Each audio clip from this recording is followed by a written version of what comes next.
बिस्मिल्लाहिर्रहमानिर्रहीम। मैं हूं आबिद कयूम और आप देख रहे हैं मेरा YouTube channel Mac and associate. जैसा कि इससे पहले तरतीब में वीडियो मैं बना रहा हूं टाइप्स ऑफ ट्रेडमार्क पे, तो अभी तक जो है वो design mark, service mark, certification mark और कलेक्टिव मार्क पे मेरी वीडियोस आ चुकी हैं। तो ये उसी की कंटिन्यूएशन है। अब ये चार जो मैंने आपको बताई हैं ये अलग से थी, मतलब इनका जो है वो अब जो अगले आने वाली चार कैटेगरीज हैं उनसे इनडायरेक्टली तो लिंक है, लेकिन ये जो अभी हम ये वो डिस्कस करने जा रहे हैं इनकी काइंड्स, उनकी ज़्यादा जो उनकी डिस्क्रिप्शन होगी वो with in respect to the strength of trademark. ये एक ट्रेडमार्क को रजिस्टर करवाने के लिए जो उसकी स्ट्रेंथ या उसकी कंपैटिबिलिटी होनी चाहिए उसके हवाले से हैं। तो अब हम उनमें उनके ऊपर बात करेंगे कि वो कौन सी कैटेगरीज हैं या फिर वो ट्रेडमार्क की कौन सी काइंड्स हैं जो रजिस्ट्रेशन के हवाले से या एक जो ट्रेडर है या जो मार्क का अडाप्ट करने वाला है उसको देखना चाहिए कि मैं कैसा मार्क जो है वो अडाप्ट करूं, या ये फिर ऐसा कौन सा मार्क जो है वो मैं अगर बनाऊं तो वो मेरा इजी और यानी ज़्यादा स्ट्रांग होगा फॉर द रजिस्ट्रेशन पर्पस। और अब डेफिनेटली कल को अगर कोई इन्फ्रिंजमेंट का इशू आता है तो वहाँ भी उसको वो सपोर्ट देगा। तो उसमें जो कैटेगरीज आती हैं, जो इंटरनेशनली जो कैटेगरीज स्टेट की गई हैं वो उनमें आ जाता है। एक तो इन्हें सबसे पहले जो इन्हें अगर हम वीक साइड से स्टार्ट करें कि एक वीक काइंड ऑफ जो ट्रेडमार्क होगी वो सबसे वीक जो है वो जेनरिक मार्क कहलाती है। उसके बाद आ जाता है जी जो सेकंड कैटेगरी जिसमें ट्रेडमार्क की समझी जाती है जो उससे बेहतर है वो डिस्क्रिप्टिव है, लेकिन still it's also again a weak form of trademark same like generic के जो इन्हें डिस्क्रिप्टिव हैं, लेकिन ये जो है वो उससे बेहतर है। इससे बेहतर इसलिए है कि वो इंटरनेशनल अगर इंटेलेक्चुअल प्रॉपर्टी लॉ को देखें या फिर ट्रेडमार्क को देखें तो वहाँ तो ये क्लियरली स्टेट हुआ है कि कोई भी जो जेनरिक वर्ड है वो रजिस्टर्डेबल नहीं है। तो कोई भी जेनरिक मार्क जो होगा एज अ वर्ड मार्क के तौर पे वो रजिस्टर्डेबल नहीं होगा। और जो डिस्क्रिप्टिव है वो भी समटाइम्स रिजेक्ट हो जाता है, even in under Pakistani law भी जो डिस्क्रिप्टिव मार्क है वो ऑब्जेक्शनेबल होता है। तो इनके बाद जो अगली थर्ड कैटेगरी आती है वो आ जाती है जी कि सजेस्टिव मार्क की। ठीक हो गया वो। फिर उसके बाद फोर्थ जो कैटेगरी है, फोर्थ और वो फाइनल, इसको हम आर्बिट्रेरी भी कहते हैं और इसको हम जो है वो फैंसीफुल भी कहते हैं।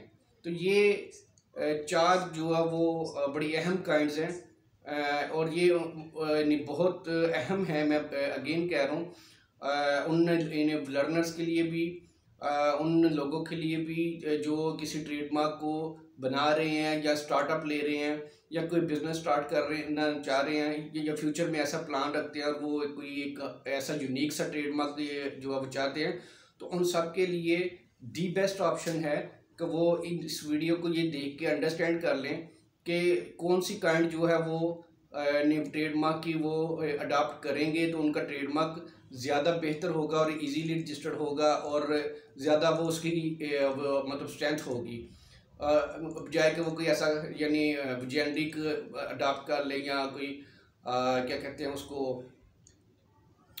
डिस्क्रिप्टिव मार्क है। हमारे यहाँ का फिनोमेना ये भी है कि मोस्टली पाकिस्तान में जो हैं इतने सारे मार्क हम देखते हैं, लाखों के हिसाब से रजिस्टर्ड भी हैं और लाखों के हिसाब से IPO पाकिस्तान में अप्लाई भी हुए हैं, और जो नहीं भी हुए उनमें हम मोस्टली देखते हैं कि ये या तो इन्हीं किसी न किसी तरह से जेनरिक में आते हैं या फिर डिस्क्रिप्टिव हैं। बहुत कम मार्क्स हमें देखने में ऐसे मिलते हैं। इवन मेरे अपने क्लाइंट्स के जिनमें कुछ बड़ी कॉरपोरेशन भी शामिल हैं, उनके भी मार्क जो हैं वो जेनरिक मार्क उसमें एटलीस्ट उसमें डायरेक्ट डिस्क्रिप्टिव मार्क में आती है। मैं आगे चल के आपको एग्जांपल्स दूंगा तो आपको एग्जैक्टली उसकी वो पिक्चर माइंड में आ जाएगी। तो हम आज की इस वीडियो में सिर्फ इन पहले वाली जो इन दो कैटेगरीज हैं, एक तो इन जेनरिक और दूसरी डिस्क्रिप्टिव, इनको मैं कोशिश करूंगा कि इनका आपको कंसेप्ट दूं, इसको थोड़ी सी एग्जांपल्स के साथ इन्हें डिस्क्राइब करूं ताकि इन दोनों का इन्हें मफहूम और ये कैसे हैं, इनके साथ क्या प्रॉब्लम्स हैं, ये इनमें से कौन सा रजिस्टरेबल है और कौन सा जो है वो अंडर ऑब्जेक्शन आ जाता है, तो वो ये बताऊंगा। बाकी की जो दो अगली एग्जाम है वो नेक्स्ट वीडियो में हम शामिल करेंगे। तो स्टार्ट करते हैं विद दी जेनरिक मार्क कि जेनरिक मार्क क्या होता है। जेनरिक मार्क, इसका मीनिंग अगर आप डिक्शनरी मीनिंग देख लें तो जेनरिक का आपको डिक्शनरी मीनिंग कॉमन इन्हें मिलेगा, इन्हें मिलता जुलता सेम। तो इसको अगर हम इन्हें अगर डिफाइन भी करें तो कहा जा सकता है कि generic mark is a generally common description of goods और सर्विसेज। ठीक हो गया। तो कोई ऐसा मार्क होगा कि जो यानी वो ऐसा वर्ड है कि कोई भी उसको यूज़ कर रहा है और हो रहा होता है पहले से, तो आप उसको अपना मार्क अडॉप्ट कर लेते हैं और सब्सिक्वेंटली उसमें बहुत सारे इश्यूज आते हैं कि उसको एक तो रजिस्टर ही नहीं करना। मैंने कहा कि शायद पाकिस्तान में तो हो जाता है लेकिन अदर वर्ल्ड में वो रजिस्टर्ड भी नहीं हो पाता, और अगर वो रजिस्टर्ड हो भी जाए तो फिर जब इन्फ्रिंजमेंट या का इश्यूज आते हैं या कोई दूसरा उसको अडॉप्ट कर लेता है तो वो आप उसके लिए उसको रोकना बहुत मुश्किल हो जाता है, क्योंकि अपोनेंट जो दूसरी पार्ट होती है उसका सबसे पहला जो ऑब्जेक्शन आएगा, इतराज़ आएगा, वो यही आता है कि भाई ये तो एक जेनरिक मार्क है, पॉपुलर है और ये एक कॉमन वर्ड है, कॉमन टू ट्रेड है, तो हमें क्यों रोका जा रहा है इसको इस्तेमाल करने से। और यही वजह होती है कि इसको रजिस्टर करने के लिए जो आईपी ऑफिस हैं अराउंड दी ग्लोब वो अलाउ नहीं करती इसकी रजिस्ट्रेशन। तो इसमें अगर मैं आपको इसकी रजिस्ट्रेशन के हवाले से पहले बता दूं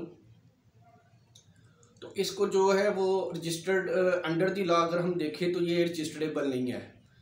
under the intellectual property law around the world ये रजिस्टरेबल नहीं है। वो लॉ में क्लियर लिखा हुआ है कि जो जेनरिक मार्क हैं वो दे आर नॉट रजिस्टरेबल। तो इनकी एग्जांपल क्या है? इनकी एग्जांपल बड़ी ही कॉमन है कि जैसे कोई अपना मार्क नेम रख ले जी चॉकलेट,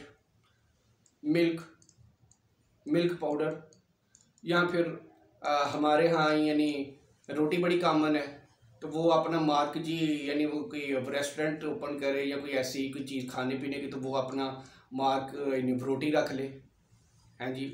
उसके साथ है फिर कोई बर्गर की, फास्ट फूड हमारे यहाँ बहुत ज़्यादा है तो वो मतलब बर्गर रख ले, बर्गर।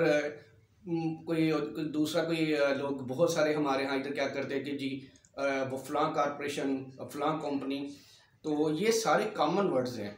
अगर आप सिर्फ एक दी कॉरपोरेशन कोई वो मतलब बंदा रख लेता है काम जो है वो कोई स्टार्ट करने से पहले कि जी मेरी कंपनी का या मेरे ब्रांड का नाम दी कॉरपोरेशन, अब दी भी जो है वो एक एडजेक्टिव है और कॉरपोरेशन भी एक कॉमन वर्ड है, जेनरिक वर्ड है, ये कैसे रजिस्टर्ड होगा। इसी तरह जैसे मैंने आपको रोटी की एग्जांपल दी, दाल की एग्जांपल ले लीजिए।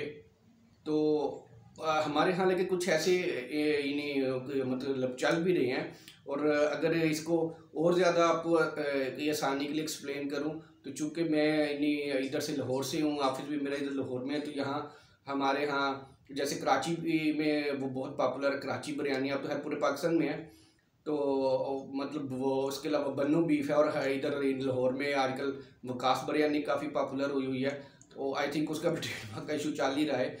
तो ये जो तीन एग्जांपल आपको दी हैं, कराची इतनी बिरयानी हो गई, बन्नू बीफ जो है वो पुलाव हो गया, या फिर ये वकास बिरयानी, अब ये तीनों के तीनों डिस्क्रिप्टिव भी हैं एक ही वक्त में, और एक ही वक्त में ये जेनरिक भी हैं।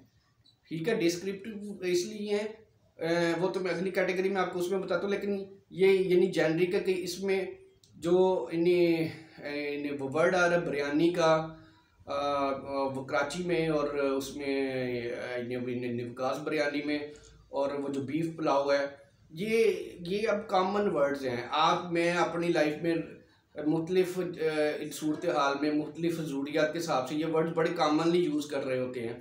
और अगर कोई ट्रेडमार्क ऑफिस इनको रजिस्टर्ड कर दे in black and white as a word mark के तौर पे, तो ये किसी को कहें कि भैया तुमने बिरयानी का लफ्ज़ ही यूज़ नहीं करना, तो ये ऐसा क्यों कर मुमकिन होगा? तो यही वजह है कि ये जो ऐसे जेनरिक वर्ड्स हैं उनको ट्रेडमार्क के तौर पे रजिस्टर्ड नहीं किया जाता, डिस्करेज किया जाता है। कोई गलती से हो गया हो या फिर उसको यानी एज अ लेबल के तौर पे हो गया तो वो अलग बात है। लेबल के तौर पे ये रजिस्टर्ड हो सकते हैं। और ये सारे जो हैं वकास बिरयानी हो गया, कराची वो बिरयानी है, बन्नू बीफ पुलाव है, या जैसे और बेशुमार हैं, वो सारे किसी न किसी लेबल के साथ कोई लोगो साथ लगा होता है, तो वो एज अ लेबल डिज़ाइन के तौर पर रजिस्टर्ड हुए होते हैं। वर्ड मार्क के तौर पे इनको कभी भी रजिस्टर्ड करना मुमकिन नहीं है। तो अगर हम अगला जो इन्हें दूसरा डिस्क्रिप्टिव पे आ जाते हैं कि डिस्क्रिप्टिव जो है वो normally that identifies the nature of goods और सर्विसेज। इसकी सिंपल सी डेफिनेशन ये है। हमारे जो है वो ट्रेडमार्क ऑर्डिनेंस में तो जो है वो ये नहीं वो प्रॉपरली ऐसा कि इसको सेक्शन एड्रेस नहीं करता है, लेकिन जो इंटरनेशनली और हमारा लॉ भी इसको एड्रेस करता है डिस्क्रिप्टिव। इवन जो ट्रेडमार्क ऑफिस कराची है, वो बहुत सारे हमारे जब शोकस नोटिस आते हैं तो उनमें ये लिखा होता है कि जी ये मार्क डिस्क्रिप्टिव है। तो ये मतलब 14 या 17 सेक्शन के जब ऑब्जेक्शन आते हैं तो उसमें ये भी साथ एक ऑब्जेक्शन लगा के भेज देते हैं कि ये जी मार्क डिस्क्रिप्टिव है, तो लिहाजा ये रजिस्टरेबल नहीं है। तो ये जो डिस्क्रिप्टिव मार्क है वो मैंने जैसे कि आपको एक लाइन में इंग्लिश में पढ़ के जाए कि वो it's identify the nature of goods और सर्विसेज, कि ये जो नाम होता है, ये जो मार्क होता है वो बता रहा होता है कि ये मार्क या कंपनी या जो ये मतलब फर्म नेम है ये क्या काम कर रहे हैं। जैसे इसकी अगर आपको एग्जांपल के साथ जो है वो एलेबरेट करूं तो हमारे यहाँ एक इंटरनेशनल मार्क भी हैं और लोकल मार्क भी हैं। हज़ारों एग्जांपल्स हैं, लेकिन एक दो मैं आपको इंटरनेशनल में एग्जांपल्स में से दे देता हूँ। इंटरनेशनल जो मार्क हैं डिस्क्रिप्टिव और बड़े मार्क है, बहुत बड़े ब्रांड हैं, लाइक पिज़्ज़ा हट है, पूरी दुनिया में है, हर जगह पॉपुलर है, वेल नोन मार्क है, बच्चे बच्चे को इसका पता है। लेकिन ये स्टिल अ डिस्क्रिप्टिव मार्क। वो डिस्क्रिप्टिव कैसे है, बता रहा है जी कि ये इन्हें अगर आप इन्हें पिज़्ज़े का नाम, तो पिज़्ज़े से आपको आइडिया हो रहा है जी कि ये पिज़्ज़ा बनाते होंगे, पिज़्ज़े का काम करते होंगे, ये जो पिज़्ज़े के से मिलती जुलती आइटम्स हैं यहाँ से वो हमें मिलेंगे पिज़्ज़ा हट से। और इसी तरह से बर्गर किंग है, सिमिलरली ये एक बहुत बड़ा ब्रांड है, उसी लेवल का जिसका भी वो पिज़्ज़ा हट है, पूरी दुनिया में पाए जाते हैं। दुनिया के हर छोटे बड़े शहर में आपको ये वो फास्ट फूड चेन्स मिल जाती हैं। तो ये दोनों के दोनों बता रही हैं, एक बता रहा है जी कि वो बर्गर और फास्ट फूड इन्हें वहाँ से मिलेगा, दूसरा बता रहा है जी कि हमारे यहाँ से आपको पिज़्ज़ा वगैरह मिल जाएगा। तो ये दोनों अब रजिस्टर्ड कैसे हैं, इसी तरह से कि ये लेबल डिज़ाइन के तौर पर रजिस्टर्ड है। अगर आप देखें तो इन दोनों के जो मार्क हैं वो लेबल के साथ रजिस्टर्ड हैं, ठीक है। तो मैं फर्दर इसमें नहीं जाता कि इसमें क्या डिस्क्लेम किया होगा क्या नहीं किया होगा, लेकिन जो इसका जेनरिक के साथ फ़र्क है, जेनरिक का और डिस्क्रिप्टिव मार्क का, ये बड़ा बारीक सा है। और वो है कि जो मैंने आपको बताया कि generic which is not normally registrable, whereas a descriptive can be registered but subject to a disclaimer. उसके साथ डिस्क्लेमर लगा देते हैं। मोस्टली यही होता है कि जो उसका वर्ड ऐसा होता है कि जो साथ है यानी वो कॉमन होता है डिस्क्रिप्टिव मार्क में। तो इन्हें जैसे मैंने आपको वो पिज़्ज़ा हट का बताया, तो वो पिज़्ज़ा के ऊपर डिस्क्लेमर लगा देंगे। इसी तरह से बर्गर किंग है तो वो बर्गर के ऊपर अलग से और किंग के साथ अलग से, और इन्हें कहा जाता है कि वो एक ख़ास इन्हें लैंग्वेज होती है डिस्क्लेमर की, वो साथ लिखा जाता है कि ये इन्हें separately apart from the title are जो क्या है कि वो मार्क जो है लेबल मार्क्स के अलावा ये सेपरेटली इन दोनों वर्ड्स को यूज़ करने को उनको एक्सक्लूसिव राइट नहीं उसमें मिलता। तो अगर इसकी जो है वो लोकल, मेरे ख्याल से तो वैसे लोकल एग्जांपल की ज़रूरत नहीं है, लेकिन लोकल अगर पाकिस्तान की एग्जांपल दूँ तो उसमें भी बेशुमार ऐसे हैं। मेरे अपने कुछ क्लाइंट्स हैं जिनमें क्या कह सकते हैं कि आपको इजहार वाले हो गए, पॉपुलर पाइप्स वाले हो गए, ये दायर स्कूल्स वाले हैं, एजुकेटर्स वाले हैं। तो ये देखिए जो इजहार या फिर मुगल स्टील है, ये अब बेशक बड़े ब्रांड है और रजिस्टर्ड है, लेकिन ये डिस्क्रिप्टिव है। डिस्क्रिप्टिव इसीलिए कि इजहार स्टील या मुगल स्टील ये यही बता रहा है कि ये स्टील का कारोबार करते हैं, ठीक है। और इजहार और मुगल ये जेनरिक नेम है, कॉमन नेम है। अब किसी का नाम भी इजहार भी हो सकता है, मुगल तो कास्ट है, तो वो उसके ऊपर एक्सक्लूसिव राइट आपको कैसे मिल सकते हैं। तो ये लेबल के तौर पे जो है वो रजिस्टर करवाया जाता है, और मैंने भी इनको लेबल के तौर पे ही करवाया हुआ है। तो इसी तरह से आगे आपको चल के और भी एग्जांपल्स वो बेशुमार दी जा सकती हैं। तो आई थिंक ये आपको सारा अहाता हो गया होगा कि हमें कौन सा मार्क जो है वो यूज़ करना चाहिए। ये वीडियो बनाने का बेसिक मकसद ही ये था, ख़ासतौर पे जो उन लोगों के लिए जिन्होंने अभी स्टार्ट लेना है, क्योंकि पाकिस्तान में आजकल इन स्टार्टअप का बहुत ट्रेंड है, एसएमईज़ का तो काफ़ी अर्से से है। तो ये जब भी आप अपना ब्रांड अडॉप्ट कर रहे हो, बना रहे हो, तो इन चीज़ों को वो ब्रीक बीनी से देखें, भरपूर इसके ऊपर वर्क करें, और फिर जाके अपना मार्क जो है फाइनल करें, ताकि आपको ना रजिस्टर करवाने में मुश्किल आए, ना उसको यूटिलाइज करने में। क्योंकि वो ब्रांड जो है वो मैं तो कहता हूँ कि उसके ऊपर आपकी नस्लें लगती हैं, तो फिर वो एक बड़ा ब्रांड बनता है। तो ये एक ऐसी चीज़ है कि जिसको अडॉप्ट करते हुए बहुत केयरफुल रहना चाहिए। यहाँ कम अज़ कम आप अपने कंसल्टेंट को ज़रूर उससे पूछें कि भाई ये हमने किया कि ये कैसा है, ये इसको में हमें क्या मुश्किल आ सकती है, ये करना चाहिए भी कि नहीं। तो होपफुली कि आपको ये सारा जो इनका मैंने तफसीली बयान करने की कोशिश की है वो आपको आइडिया हो गया होगा। फिर भी कोई फर्दर क्वेश्चन हो तो आप हमें पूछ सकते हैं। मिलते हैं अगली वीडियो के साथ, जिसमें मैं आपको अब बाकी जो 2 अक़साम रह गई हैं, यानी सजेस्टिव मार्क और आर्बिट्रेरी मार्क, वो बता के तो ये सीरीज़ जो मैंने स्टार्ट की हुई है काइंड्स या फिर टाइप्स ऑफ ट्रेडमार्क, वो इंशाल्लाह ताला कंप्लीट हो जाएगी। तो अगली वीडियो में फिर आपके साथ मुलाकात होगी। तब तक अपना दोस्तों सबका ख्याल रखिएगा। टेक केयर जी, अल्लाह हाफिज़।